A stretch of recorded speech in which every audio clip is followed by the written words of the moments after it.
Hello, everybody. Happy Monday yet again. The last couple of weeks, we've been talking about how to do nail care with dogs who are fearful and can't be touched. Now we're going to move into nail care for dogs that you might be able to actually train to be touched and have their nails done. And we're going to use Pancake's training example this week. He was one of those dogs who couldn't be touched. So hopefully this will give you some encouragement. All right, so who is this for? This video is for you and your dog if your dog will take treats from you and can be touched, at least to some degree, but maybe right now doesn't tolerate having their feet handled or nail trims. So there are 3 pieces to this nail filing training that I'm going to go through. The first one is just training a position that you want your dog to hold or be in while you do their nails. Then we'll talk about actually handling the dog's feet and paws without messing with their nails yet. And then I'll talk about introducing the nail file and how to actually start filing nails. We're not going to be able to get through all this today. We're just going to talk about this first piece today, how to train a position and your dog to stay in that position that you can then use to do nails. All right, so you can choose one or more positions to get your dog into to do nails. Lying on their side is a good one, and it's the one I usually use. All 4 or 3, if you're Pancake, of your paws or your dog's paws will be kind of sticking out there and available to you so you can do nails. I have also used this sometimes, have a dog get up onto a sofa or something and drape their front paws over and done their nails that way. That can work fine. I've seen this more done with kittens, actually, but you could train your dog to lie on their back as well. I don't know how comfortable that would be for, a kind of a longer trimming session if it was going to take you a while, but that could be another option. But I'm going to talk about lying on, training your dog to roll over onto their side and stay there today because for me, that's the easiest position to use for nail work. All right, so here are some sort of general steps to getting this behavior so it's usable for you. First, I'll show you how I used food lures to get Pancake to lie on his side. And I'll also show you how you can get rid of that food lure if you want to. You don't necessarily have to. Then I'll show you some steps we used to train Pancake to stay in that position, even when stuff was going on around him. And then we'll add more specific distractions like treats or hands moving around because we know the dog's going to have to be comfortable staying there on his side and waiting while hands are reaching for them, touching feet, stuff like that. Oh, I forgot to mention, if you're listening and have questions, please just put them in the comments underneath the video where you're watching this and I will get them. Okay, so how to lure your dog to roll onto their side. I broke this down with some detail because I found that when I started doing this training, not with Pancake, but with my other dogs, I sometimes found the luring motion a little bit finicky. So I kind of try to break it down a little bit to help you if you decide to do this at home. Hopefully make it a little bit easier for you than it was for me when I started out. So I'll give you a quick overview here and then we'll go to the video.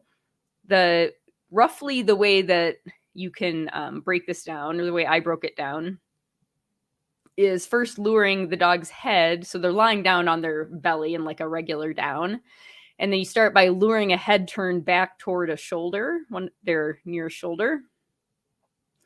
Then going that same direction, you then try to lure their head a little bit farther and kind of up, back over their shoulder just a bit. If you keep going in that direction, and this will make more sense with the video, if they're not already kind of lying on one side, you'll get them to kind of tuck one hip under, which will make it easier for them to roll. And then if you continue this luring motion, you can get them usually to roll over onto one shoulder, and then they're basically on their side at that point. I like to finish the motion by having their head down on the ground as well. These don't all happen always in this exact order, and sometimes some things happen earlier than for some dogs than others. Like some dogs might start with one hip tucked under already, and some don't, for instance. So, but these are pieces of the puzzle that you can look for and reinforce as you train this with your dog. All right, so let's look at Pancake working on his rolling on his side behavior. Okay, so head turn toward the shoulder. Let's look at what this means. So you see, I'm always starting, sorry about that, with a treat that, and when you're doing food luring, for those of you who don't do a lot of this, you really want to make sure that you have the dog's attention and have them engaged with that treat before you start moving the treat. And you need to move it slowly enough that they don't kind of lose interest in it. So one way we sometimes talk about it in training classes is you're using this treat as a magnet for your dog's nose, which means you want the dog's nose or their mouth, if they're nibbling at it, kind of stuck to the treat. So nice and slowly. And I'm releasing the treat into his mouth when his head is turned back. All right. So does that make sense to everyone so far? That was pretty quick. I probably should have done slower movements, but here, I'll play it again. So I'm just getting him to follow this treat and then rewarding when his head is pointed back, basically toward his rump. All right. So that's step one. Step two, get that head back up over the shoulder a little bit. Because remember, what we're going for is for that whole body to turn sideways.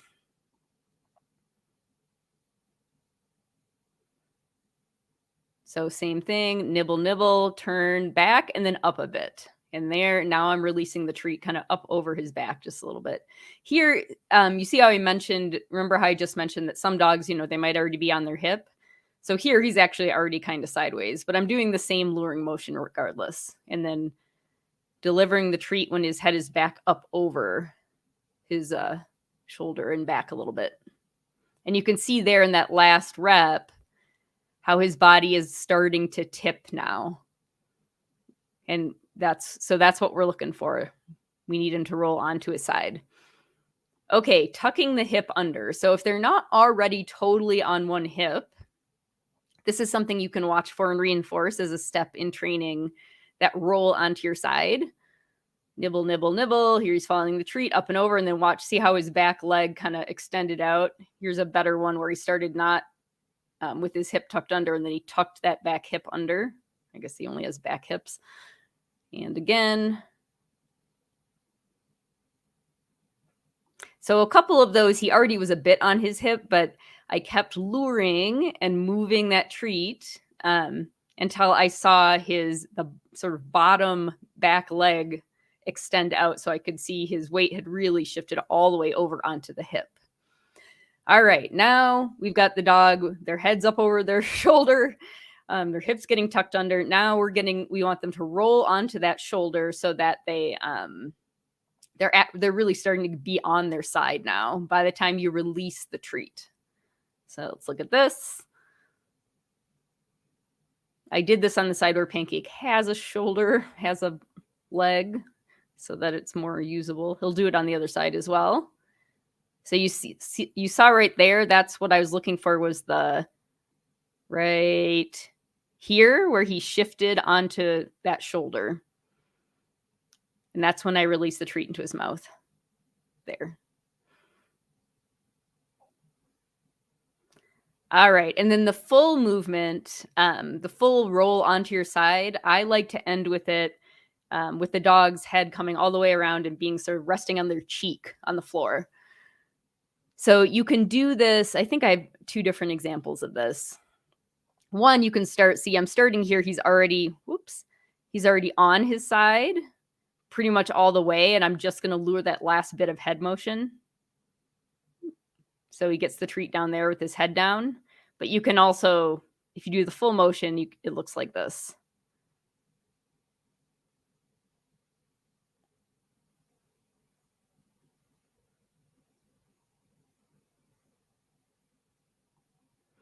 All right. Any questions about getting this behavior with a food lure? This is the first piece. In order to start using a roll on your side behavior, you need to get it. And for me, at least, the easiest way has been to do it with a food lure like this.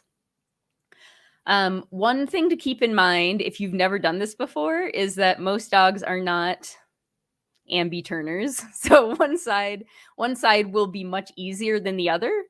Pancake happens to actually be somewhat ambidextrous in this way. He will, but I think it's because he's missing one front leg. So he'll roll on either side pretty easily. But most dogs have one side that is easy to get them to roll onto, and the other side seems really clumsy and awkward. So before you get too far into this training, try to experiment with both sides so you can figure out which side is your dog's preferred side to roll onto. You can do all of the feet. You don't need your dog to roll on both sides to be able to do the nails. One side is fine. So figure out what is the easy side for your dog. All right. And then you just saw me do a whole bunch of luring with the treat in my hand to get Pancake onto his side. If I want to do that forever, just always have a food lure to get him onto his side before I do his nails, there is nothing wrong with that. I know not all trainers might agree, but if I always plan to have treats with me and want to use a food lure to get him on his side, there's nothing like morally superior to not having a food lure there. But if you wanted to switch the sort of the cue for this behavior from using a food lure to a hand signal, you could do that by basically using a big hand motion that looks the same as the one you were doing with the food in your hand, just without food in your hand. So I videoed a couple examples of that. So there's an empty hand, and then I just give the treat from I grab a treat after he's down and reward him.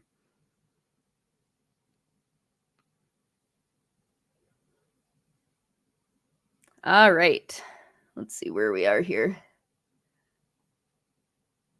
Okay, so that was getting the behavior roll onto your side.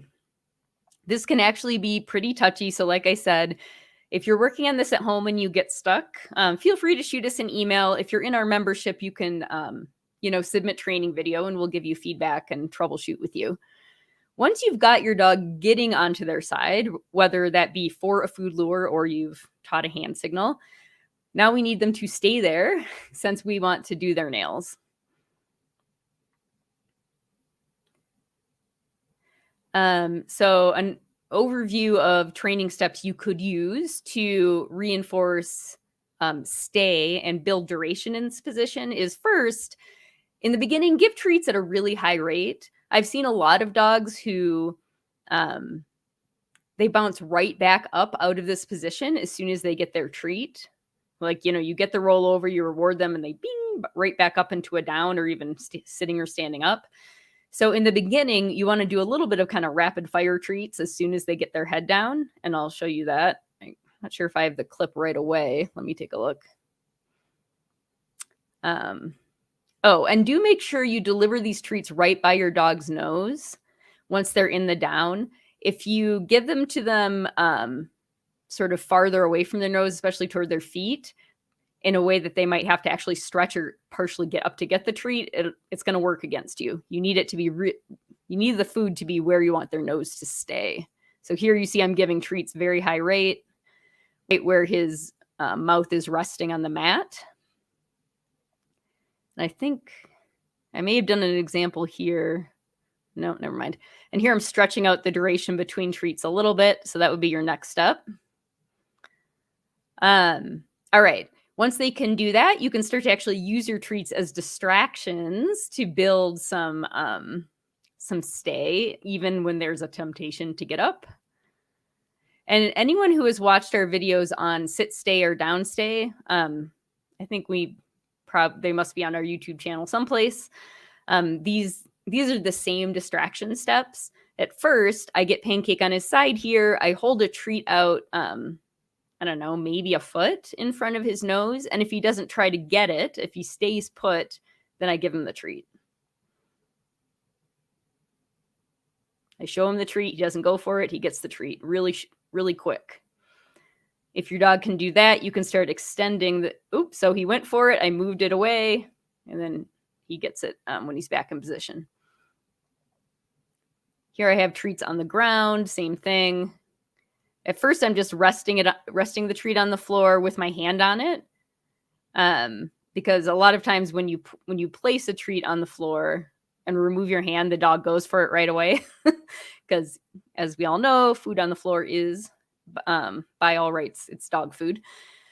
But so to make this more easier for the dog, I usually keep my hand on it for the first several reps and then remove the hand. Okay, you're not going for it even though my hand's not on it. Then he gets it right away. I bring it to him. I don't want him going to the treat because I'm trying to teach him that staying is what pays off.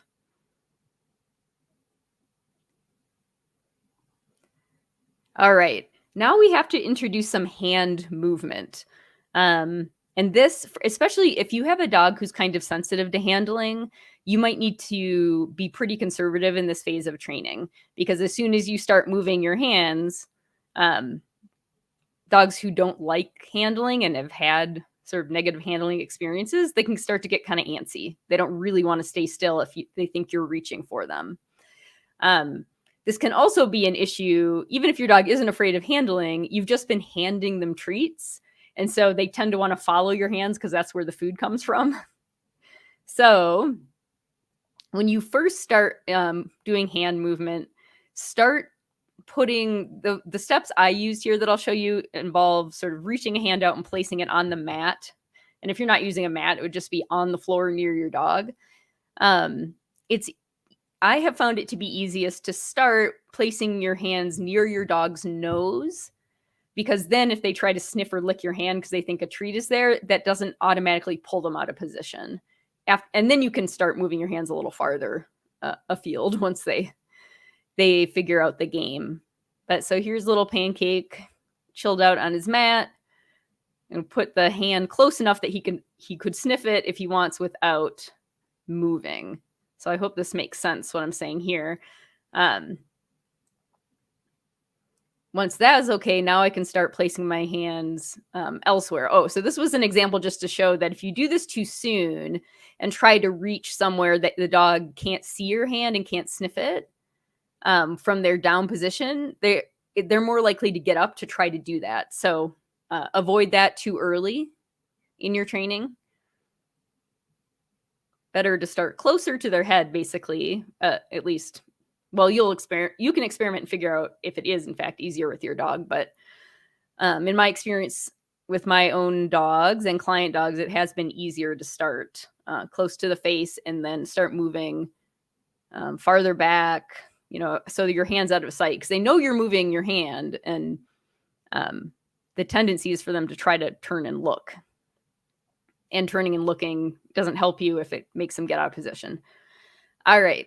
Once your dog is able to chill out on their side without lifting their head or squirming around when you're placing your hands, not on them definitely yet, but in different positions around them, including places where they can't actually see your hand from their down position, then you can start placing your hands closer to their feet.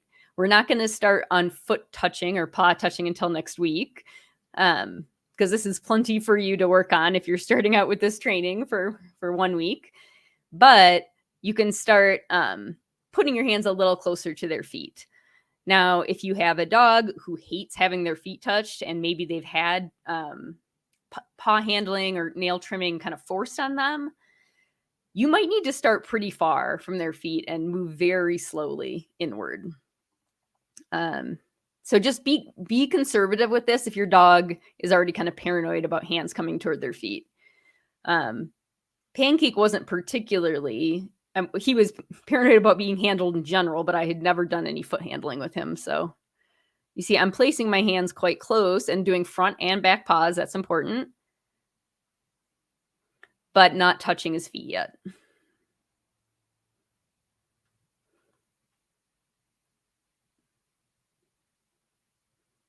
This also involves some bending. Let me pause that. some bending on your part, which is another piece that some dogs will make some dogs nervous and might make them likely to kind of break their position. So pay attention to that as well. The farther you're reaching from where you're sitting, the more of a bend you'll have over them. So keep that in mind and adjust your own position if you need to change sort of how much you're bending over them. Less bending over is usually easier for most dogs. All right.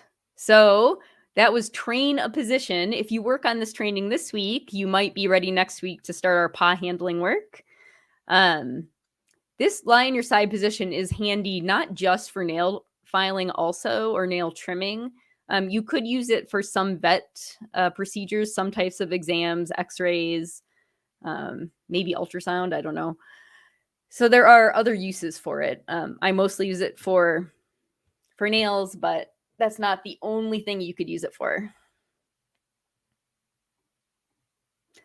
All right, folks. I hope that was helpful. I would love it to hear if you give this a try and see some video of your dogs working on their lie on their side behavior. This is our Facebook support group, place to just go and commiserate with others and talk about dogs with issues.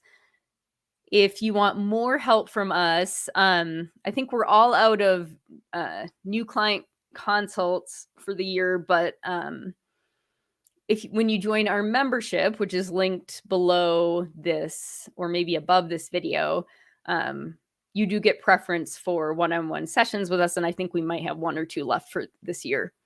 So there are some options if you need some help. So give it a try and be ready next week to start with just a little bit of foot handling, because we are going to have to hold our dog's paws so that we can file or clip those nails. And I know for some of you, this is a real sticking point, or some of your dogs. So we'll spend some time on this next week. All right, everyone. I hope you have a wonderful week. I will see you next Monday, and happy training in the meantime.